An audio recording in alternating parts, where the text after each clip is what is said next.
This is Heard Between the Ears, a podcast about candid conversations and human contradictions. We're your hosts, Kendra and Anna. Hey everyone, welcome back to Heard Between the Ears. I'm Kendra. And I'm Anna. And I'm smiling real big because of today's topic. So today, as Anna alluded to, we're going to be talking about the desire for control and the acceptance of uncertainty. You know what? In listening to a lot of our episodes like played back, this is just a side note. I feel like we generally always start by laughing because my mind, it's so true. It's like it's such a reaction of mine to be like, oh my gosh, like I'm just gonna laugh about this because I don't even know where to begin. Do you know what I'm saying? Yeah, I do. That's why I always laugh. I'm just like, haha, all right. Like, right. On this. It's like, how are you gonna let me find the humor in where I even want to begin with chatting about the desire for control versus the acceptance of uncertainty. Yeah. So where do you want to start? Let's start with control because I feel like that's the easier of the topics to talk about. So sure. Why do you think we feel the need to control things? Well, what a loaded question. I think so with control, there is this this path where you're like, I know what's going to happen. If I have control over something, if I can remove some of the uncertainty, some of the obstacles, some of the questions, the doubts, the things, the fear, I think, essentially, right? Like if we can remove fear from a situation and find comfort in knowing what's coming for you, that feels very comfortable. And so for me, and it's the other interesting part of this is there's certain instances, of course, like this is my blanket statement. Sometimes it's fine. Sometimes I generally don't care. If somebody else has a stronger opinion or feeling or, really wants to be in charge of something, like that can be okay.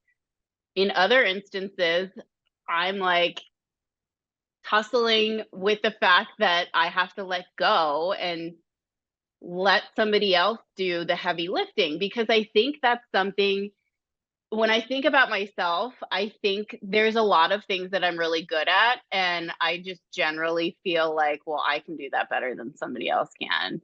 Like when it comes to planning or having this brilliant idea in my head and this picture of what I want something to be or how I want something to look or how I want something to go. And when things don't go our way, accepting the unknown or the spontaneous wrench that gets thrown in the mix is a challenge. It's hard.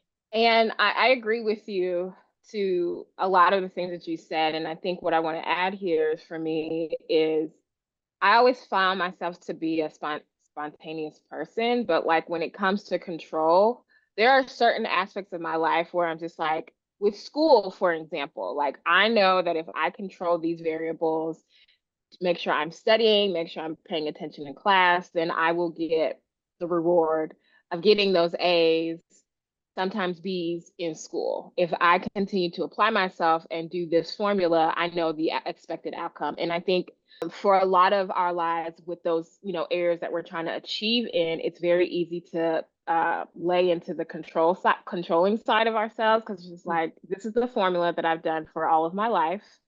This is what happens when that formula is implemented in my life, and this is the reward. And I think what sometimes throws a wrench in that is when we do the formula and we are expecting this outcome, and then all of a sudden it's just like, wait, that wasn't supposed to happen that way. Definitely. My mind is not computing, because every single experiment that I've done, the A equals B equals C. I checked all the boxes. Why am I not getting to the same place that I thought I was going to get to? It's interesting as well. You bring up this point, and I I didn't even realize, at least not at the forefront of our discussion, that this is a lot of it is honestly learned behavior. To your point of like growing up, it's trial and error.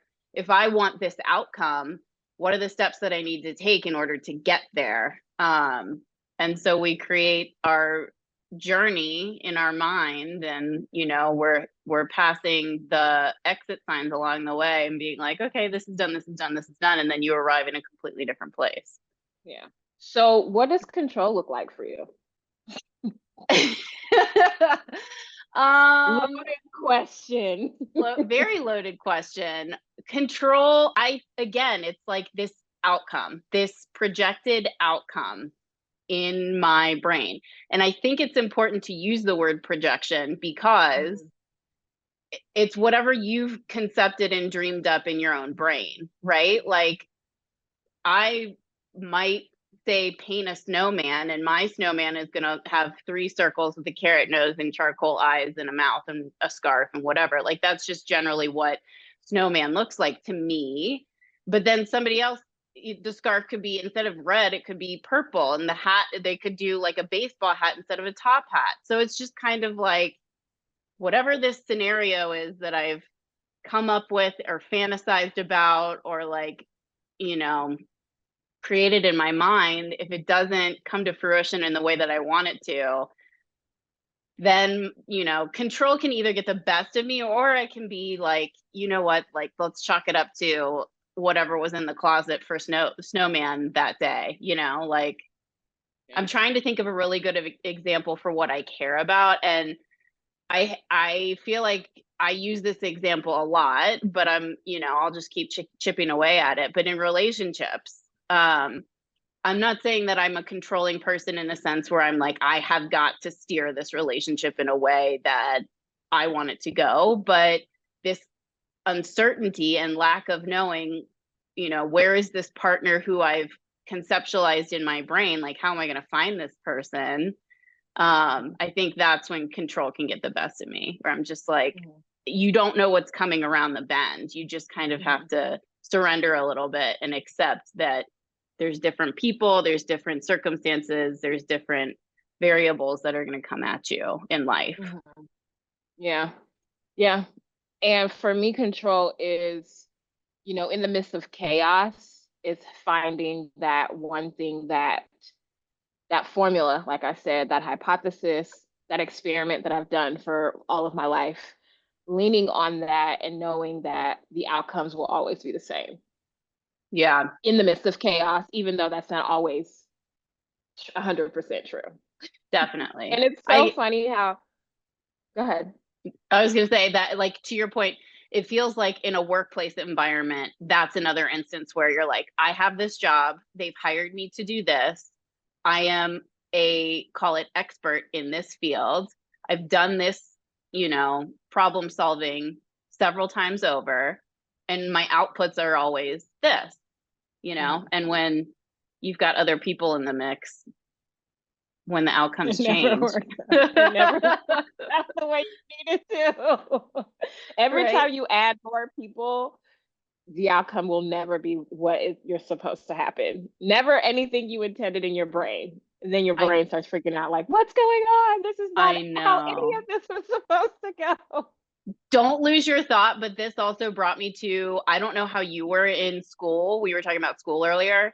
Whenever there was a team project, I would be like, oh, great. Like, if I wasn't in control of the outcome, it was like, this project is doomed. Like, it's not going to go well, because everybody needs a role. I think that's another part of me, is like, what is your role in, like, how can you help this problem? I feel like I'm pretty good at looking at who's in the room, like surveying the audience and being like, okay, this person is my go-to for job A. This is my go-to for job B. This is my person for, C. And if those people don't perform, then it's like, okay, now I have to do not only my job, but the job of person A and C. Girl. When I tell you that I hate assigned group work, I hate it with a passion, because, like, if I'm picking my team, it's different because I'm going to pick the members of my team where I'm like, this person I know is good at this. So she's going to be excellent on my team because I don't know how to do that, but that is her strong point. And then I'm going to pick her, him, etc. they to get this together because like if I'm picking it, I'm going to pick the winning team always. Right. But Yeah. if it's assigned every time in school, at work, it was always assigned group work. And it's just like, now I got to work with these dead weights to Right. achieve the goal. And so now you're going to bring my grade down because you don't want to do no work. What? Totally.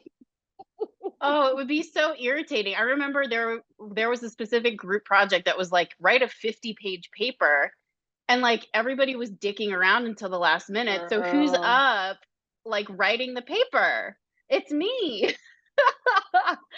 I'm like, yes, no, you're right. The assigned group work thing, count me out on that. I would much rather pick my team. I mean, I'm a pretty chill and easygoing person, but I'm also pretty competitive too. So I'm just like, you're not gonna mess up my grade. My grade, and it was always a good percentage of your grade. Like the group work was always a significant. And I'm just like, can we at least, if that's going to be the case, can I at least pick my team?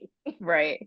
I feel like it was always the last project of the semester. Like, this is your final project. It counts for like 40% of your grade. And like the task was always to be like, take everything that we learned over the last semester and apply it to whatever, subject. Yeah. And I also think the group work, it was also tied to like gender roles. You could tell like if there were more women in the group, then the men would lean on the women to get the work done. And I'm just like, okay. Speaking of gender roles, why does control always have a negative connotation, especially when it comes to like men versus women? So with women, there's always a negative connotation when it talks about like women are trying to be in control of something versus men when they're trying to take control of something. It's just like, oh my God, you are assertive and really good and all these positive things. But women, it's just like you're overbearing, controlling, freak, and all of these other negative words. Well, in sampling the room, we have two women here who are both claiming to be control freaks. But to your point, I do think men have this. It's like if you're a man, you speak up. If you're a woman, you have to kind of tiptoe around. And we're generally pretty empathetic, or we're like looking to see what other feelings are involved so that we can like I'll speak for myself. I am of the mentality that I don't like to hurt other people's feelings. So I will avoid confrontation. I'll dance around a subject because if Candra's really bad at this thing, but she's on my team, I don't want to hurt her feelings. So I might be like, I'm actually going to take on more of your work because I want all of us to look good. And it feels to me like I would do a better job than you would, instead of just being direct and saying, hey, if you're going to do this, like, can you do it in a way where, this is like just really solve the problem in a good way. You know what I mean? Yeah. I feel like women, this like control quality in us is we get a bad rap because we're not direct all of the time. Speaking for myself, I am not direct all of the time. Yeah.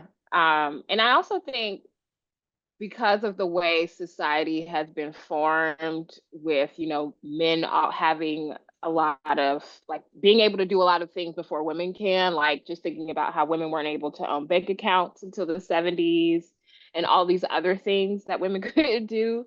Yeah. And so because men were always there, their characteristics were always taken as the standard. Yeah. And anything that had to do with a woman is like, no, you They've can't, just been, you got to stay there. yeah, they've just But been I also gaslighting us think, since the beginning. basically, Yeah. been gaslighting us in the beginning. But also I think the characteristics of women, like you said, like women are typically more empathetic and more caring about. I'm not saying, I don't want to generalize to say that all women are like this, but Right. women are more nurturing in nature, just because like we carry children. Again, I'm not trying to generalize and make these stereotypical things. Like it's a proven scientific fact that the way that we, walk around on this earth is a little different than men. Yeah. But we've been also made to believe that the way that we carry ourselves is wrong and weak. And that's not the case, because I feel like a lot of the women leaders that I've had in my life, I've learned so much more from them. We performed at a better space, at a higher level than some of the men are on our team. And I'm just like, I want to believe that these things that make us women are what's going to continue to propel us, Hmm. without men putting down these stereotypes of what women should and shouldn't be doing. Yeah. Here's to changing Here the we go. narrative I'll raise a leaning glass in to that. and leaning into what makes us tick as women, makes us tick, leaning into that and really showing up as our full self, and not letting anyone dictate that we're supposed to be any sort of way. Hmm. So I want to switch gears and talk about uncertainty. Yeah. So we just talked a whole bunch about control. And so with uncertainty, like we know, we talked about it just a little bit, but like life is unpredictable. The nature of life is Yeah. unpredictability. And so we always have this idea that we're supposed to be embracing the unpredictability of life, but like that doesn't always happen. Right. That doesn't always happen. So No. what are some ways that you are in your controlling world that you are embracing unpredictability? I think by being aware of these little traits, these character traits, having more self-awareness, it's like, okay, give this person a chance to step up and let them, for lack of a better term, prove you wrong. Like, Mhm. I in all of this, I know that I am not perfect. I know that I do not have all the answers. It's that like brain makeup where whatever part of your brain kicks on and it's like, I've got it. Like, I can help here. And I think that generally it comes again from like a good place of like, I think I can help here. I feel like I know a lot about this. Maybe I'm not the expert, or maybe I am. Um, but I think in self-awareness, again, realizing it's okay to step back and let somebody else kind of step in and manage the situation and have me be more of like a commentator, or like, Mhm. let this person prove to you that they want to, like, they want to own it, and be okay with that. Like, let somebody else step in and give it a try. I I would argue against that, only because I am listening to set boundaries, find peace. Okay, she's in the boundary uh zone. Yeah, and so like one of the things that the author talks about is like you're now like when you're saying that you're going to allow this person to prove to you something, it's like and also like stepping in and trying to help someone when they didn't ask for your help. You're not honoring your boundaries that you have for yourself, because if the person never asked for help, why are you imposing your values, your help on this person? Okay, I want to know what does that scenario look like? I don't disagree with you. I'm glad that you're bringing it Mhm. up. But what, it's Mhm. so situational to me. I feel like it Mhm. depends. Like, okay, I'm hosting a dinner party. I don't really Mhm. want anybody's help unless if I've delegated to them, like, bring the soda, bring the ice. Like, you can do those Mhm. things, but when it comes to preparing the meal, I want full control over what's going on Mhm. in that dinner party. Um And that's where, like, if I set the boundary of like, I want to do something nice for other people, I don't want any of their help, like I will execute on that. But in relationships, work relationships, personal relationships, friendships, whatever, I feel like, to your point, if you're setting the boundary of like, I'm going to play the role of this, but you can let other people step in and like help, sure, like that to me makes sense.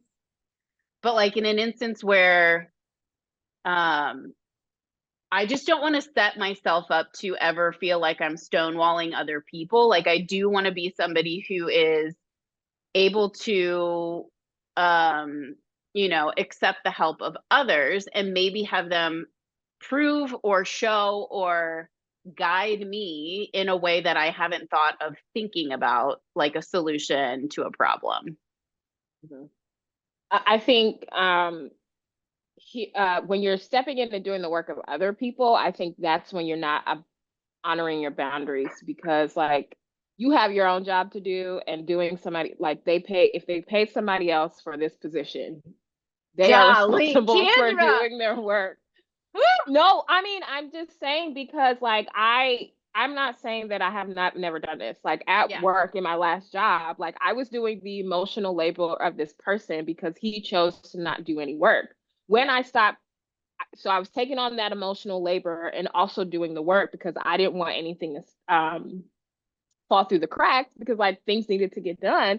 But Right. then like my friend made me realize that I was doing that, and once I stopped, it was just like everyone got to see what was going wrong, and they didn't see that before because I was doing the work and protecting this person, but then Uh, complaining about doing his work and being tired all the time, when it's just like, it's me, I was the problem here because I was doing his work.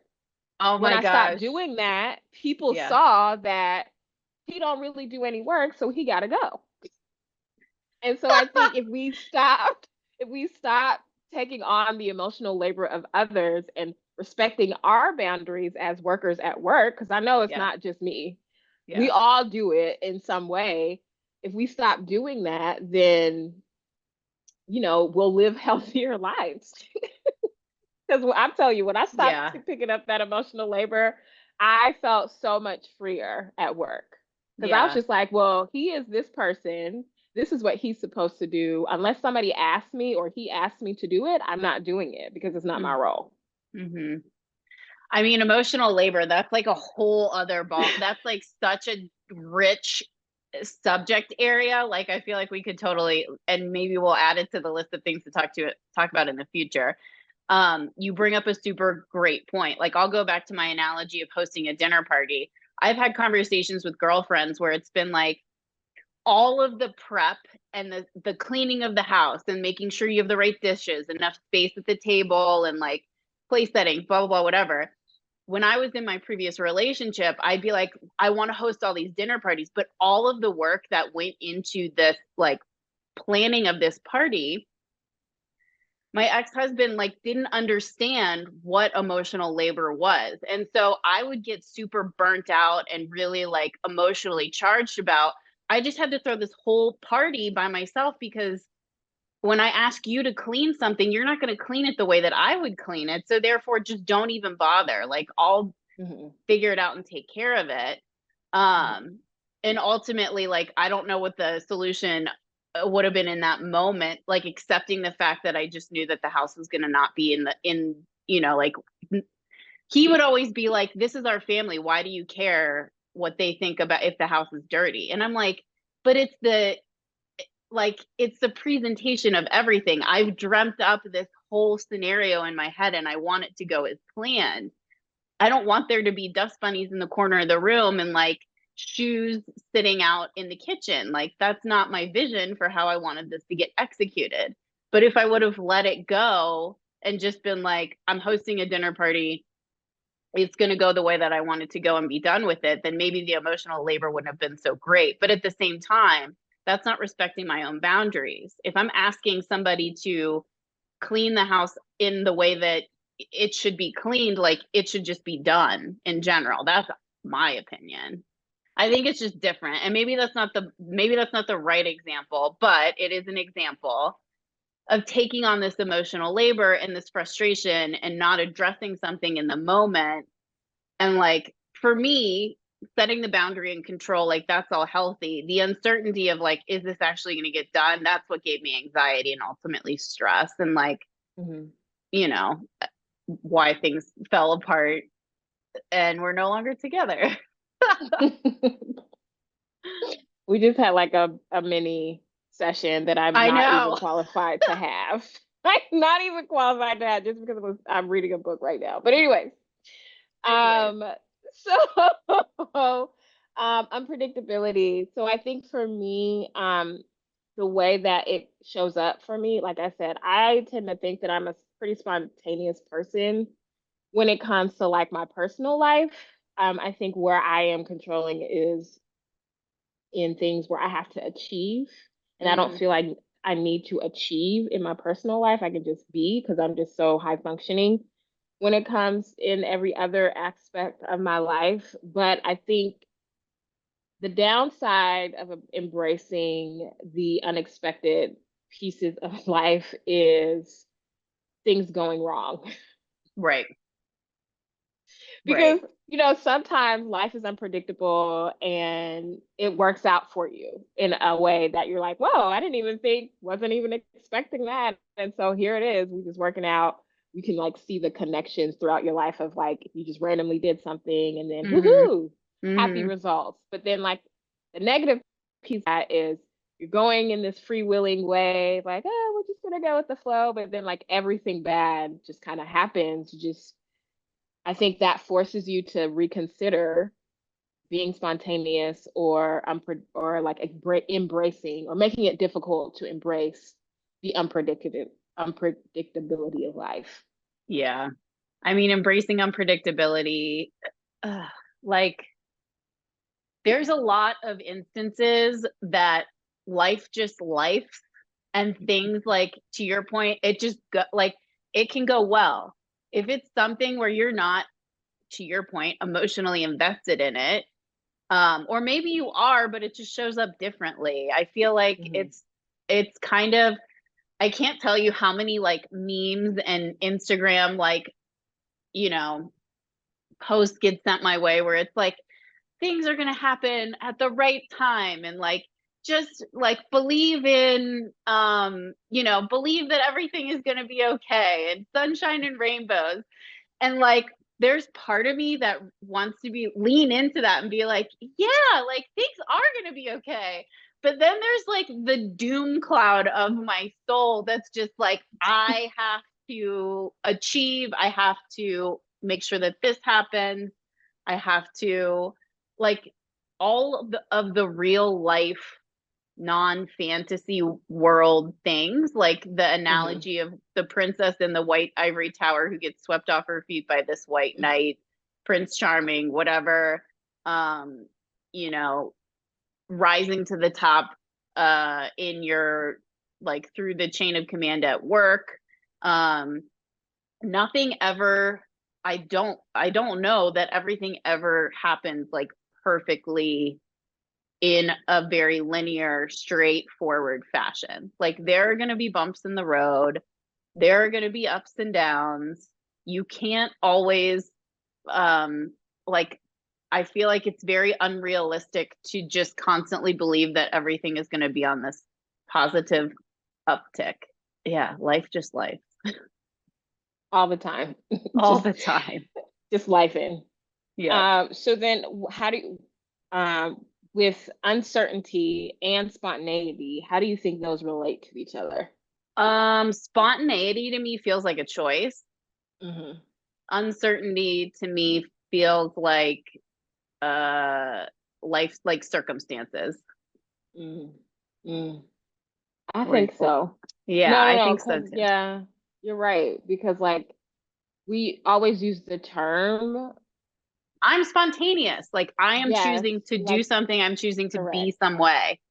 I'm uncertain. That's a feeling. If we're going back to our feelings wheel, right?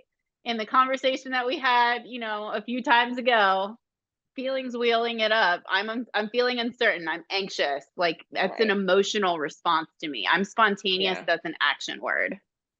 But also not only just like a feeling word, but like if you're uncertain about the outcomes of something. So like you go to the doctor and a test comes back negative and the doctor is uncertain about what that means. That's like something that you can't predict. So it's Right. also something you can't, it's like a feeling and something you just can't, that looming thing out in the ether that you can't control.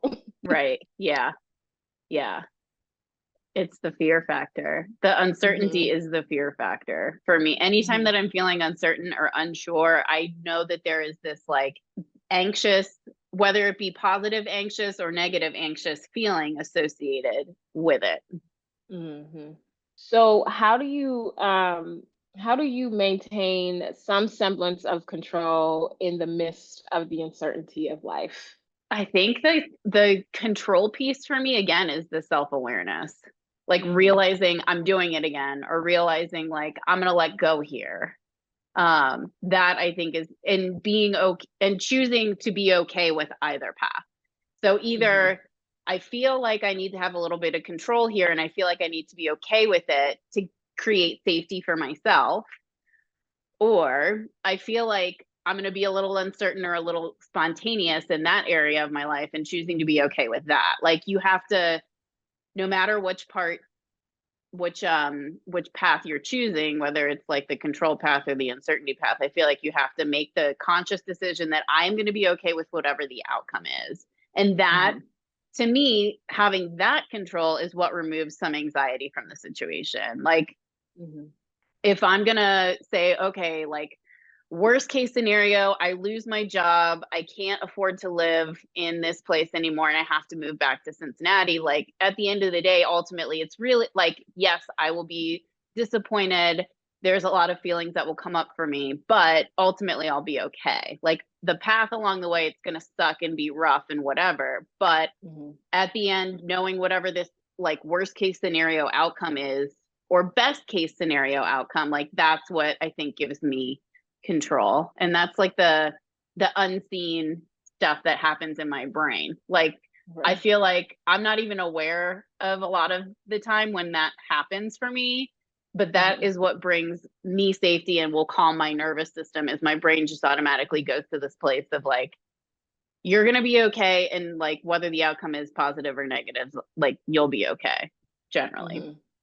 Yeah. And it's for me, I just kind of think, it'll all work out. Like whether, I mean, even if it's not a great situation that I'm in, or the outcome is, what the working out would be is a bad thing, it still worked out, right? I Mm-hmm. either got out of that situation or I'm in a new space, good or bad. And so I think ultimately whatever's meant to be is meant to be is like my motto, which is how I kind of balance. Were The you uncertainty. always able to be there? Because I've not always been able to be in that headspace. I think for most of my life, I'm pretty much there. I think I'm not as controlling. I think in, I don't know. I think it's hard to answer that question. And I say because I don't remember a time when I wasn't like that. I mean, there may have been some instances where like I really like it was a really bad, I was in a really bad space and I just didn't know what was going to happen next. Maybe in those situations I would not have had that mantra, but I can't say that I haven't had been. Yeah. I don't know if that makes sense. No, it makes sense. Yeah. And I think some of it honestly might be that learned behavior, that nurturing, it's the nurturing component of life where somebody is like, just giving you a hug and being like, it's going to be okay. Like, no Hmm. matter what happens, it's going to be okay. Hmm. Um, and I feel like I've had that experience as well. But I think Hmm. consciously in adulthood, I've had to make more choices where accepting that mantra of it's going to be okay. Okay. Yeah, I see. I see. I mean, I always say it can always go up from here. So if I'm in True. a bad space, it can only go up from here. Like I'm already in a Right. hard place. It can only go up. Even if it's just like I went from the dirt to a rock, hey, It can only going go up. up from here. And if it goes back down, it can't be any worse than where you just were, right? Exactly. Yeah, these are all these really like solid coping mechanisms. Yeah, pretty much. And I think it's because I don't know, I just had some bad experiences, but then like it would always work out. Like I Hmm. wouldn't be down bad for long. It would always come up. Hmm. Whether it was a good come up or a bad come up, I would come up.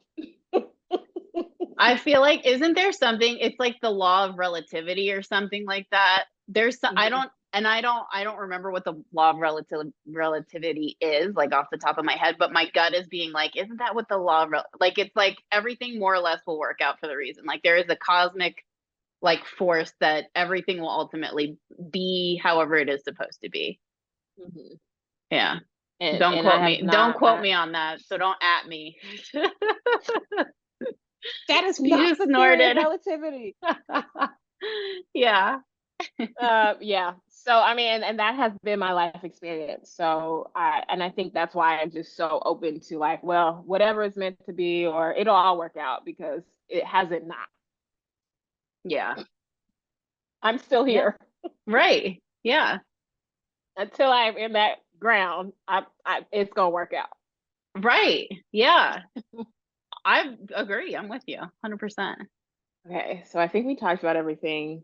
Ready for questions? I'm ready for questions. All right. You wanna go first? Sure. So my question for you is, when was the time that being spontaneous didn't work out? That is a good question. That was like the second question that I was actually gonna. Oh, so we were on the same wavelength with this. We were on the same wavelength. That was question number two I had. Okay. When did when was I spontaneous and it did not work out? Right.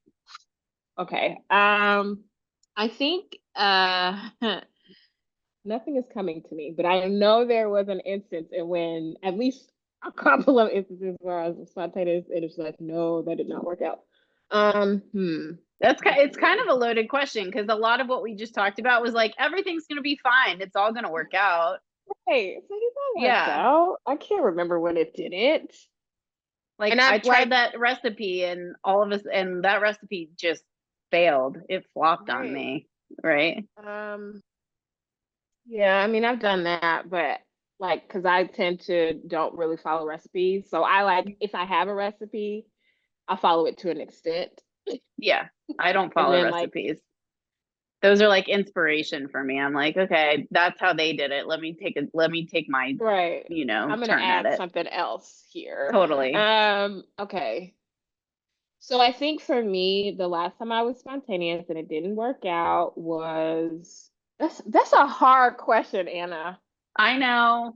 You That's answer it probably and come why back. you didn't why you didn't ask me. Um when spontaneity hasn't worked out for me, um one particular instance, and you know me, I love a good date. It's like when you're like, okay, I'm going to say yes to this person with the thought that like, hey, maybe we'll hit it off. I Hmm. won't say that like things didn't go poorly, but things didn't also like it also didn't go as I had imagined it would. And so Hmm. therefore, like saying yes to somebody who I was kind of like, like not 100% into, like that didn't Hmm. work out. Being Hmm. spontaneous and being like, okay, I'm on this dating app. I'm going to meet up with this person, and it didn't go anywhere, Hmm. which is kind of a poor example, but the spontaneity of it was like, yeah, I'll like, sure, I'll go out with you. And Hmm. it was just kind of like, but that's the nature of Wah, dating. wah. Yeah. Want, want, I want. mean, Yep. I've had that experience too, so I haven't thought of anything. You haven't thought, okay, so you're I going was to take hoping that like your that my I was story would like prompt me to inspire think of you. yeah, and I can't think of anything. I'm trying to think of And I'm another also like story. trying to think because I also feel like I've been like spontaneously learning new skills, but like they've worked out. So, I don't know. Okay, so maybe the theory is that, for you anyway, like it works out. But I don't think Spontaneity that's works out. true. I don't think that's always true, right? I think there has Mhm. been times where I was spontaneous and it didn't work out. I just don't remember them. Choosing you as soon as it didn't work out, your brain was like, we're just gonna Yes. totally put like a block on that. We're not gonna let you remember that this was a failure. Right. Yeah. If I think of something, I'll let you know. Yeah, please do. But I have nothing. Oh, you know what? Actually, all right, I thought of something. So Okay, great. I haven't ridden a bike in a very long time, but I spontaneously decided to rent one of the bikes that is Like in a the red park. bike? I forget what it's called. Yeah, a red bike, and like ride it to a friend's house because she was having something, and I was just like, you know what? It's a nice day. I I'm don't want gonna to. rent and ride this bike. I don't want to drive my car and I don't want to walk, so I'm gonna take a bike. She's disappeared. There she is. So apparently the bike that I rented didn't have the chain wasn't great. Oh no. I thought you were gonna say So you got an e-bike and you didn't know how to work the no, e-bike. no, no. The chain wasn't great. And so she's also like uphill. Cincinnati is Oh already no. very hilly. And so she's Yeah. like uphill and it's just like it was not a great time riding that back. There were a few times where I almost got hit. Oh my gosh. I could see this. I could see this spontaneity not working out. It's like if you don't have a well-greased bike chain or you haven't been on your bike or you don't know whatever your path is, you're gonna show up a sweaty, hot mess, That's exactly how I showed up. very flustered, not having a good time, needing some sort of like cocktail and or like something to smooth the situation out. Right, right. And Nailed it. yeah. So and then I got there and I was just like exhausted because I like am fighting with this bike because the chain doesn't really work that well. And then I get up all these hills and finally get there and I was just like, I have to ride my bike back. poor And poor planning, but that's like also an adventure. Like now you yeah, have a story about it. right. Yeah, so but I have not rented another red bike since. I'm not doing that. I said if I'm gonna ride a bike, I'm buying one. I'm not ever renting one ever There you again. go. That's so true. It's like reminding me of the time when you're always, well, like let's walk, like let's just walk because it's gonna be, it's a nice night. Let's just walk. And it's like either your shoes are uncomfortable and you end up with blisters, or like it's hotter out than you think it is and you end up with a sweaty outfit, or your chain falls off your bike and you have a less than enjoyable experience on your way over to your friend's house. Never again. Been there. Yep. Yep. All All right, right. what's your So, question? what area in your life do you wish you were more spontaneous?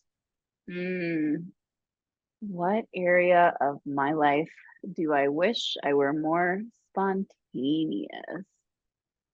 I feel like I'm also doing a pretty good job of being spontaneous these days. Mm-hmm. I don't know that I can be more spontaneous in my work life. Mm-hmm. Maybe giving up more control and again having grace in that would be Mm-hmm. a bit like that would help me out, because again it's this idea of achieving and needing to be Mm-hmm. really good and perfect at things. Mm-hmm.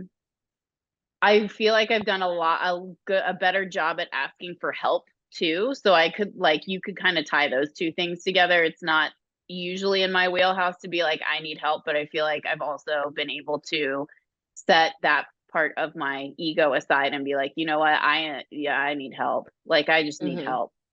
Mm-hmm. Yeah, maybe so, just maybe be more spontaneous at asking for help on things. For me, it's about food. I Oh, just find okay. myself, I feel like I'm stuck in a rut with food, especially like either the places I go or like the foods that I cook, I feel like I'm just stuck in a rut. And so I feel like I need a little more spontaneity in the ingredients that I buy. Cause like you get into a habit where it's like, I'm going grocery shopping, I buy the same things. Yep. Because it's easy, it's autopilot. And thinking of new recipes or even, going on Pinterest and figuring out what I need. It's like 50, 11 ingredients that I don't have. Yeah, right. Yeah. So I think being more spontaneous with, going to different places that I haven't been instead of going to the same places, but also trying different recipes, even if they are, there's too many ingredients and I don't have most of them. I agree with that. Like, yeah, you just get into a rhythm where it's like, I know that if I buy chicken, rice, and broccoli, like it's going to last me for 2 weeks and the bill is going to be $10. And yeah, it's like the minute that you start experimenting with other things, like the bill goes up or it takes longer to prepare or, I like to be adventurous and cook when I'm happy. Not to say that I'm not happy now, but like what I've been doing is spending more of my free time, like outside of work, doing something after work. So when I get home, I'm starving. And then I'm like, what am I eating? It's the first thing I see that when I open my fridge, I'm like, container of hummus. Perfect. That's dinner tonight. I'm not about to cook some 20 to 30 minute long anything at that point. I'm like, just give me whatever I have access to. Yep. Another episode of, heard between the ears, control versus uncertainty. Check done. Great conversation. Loved it.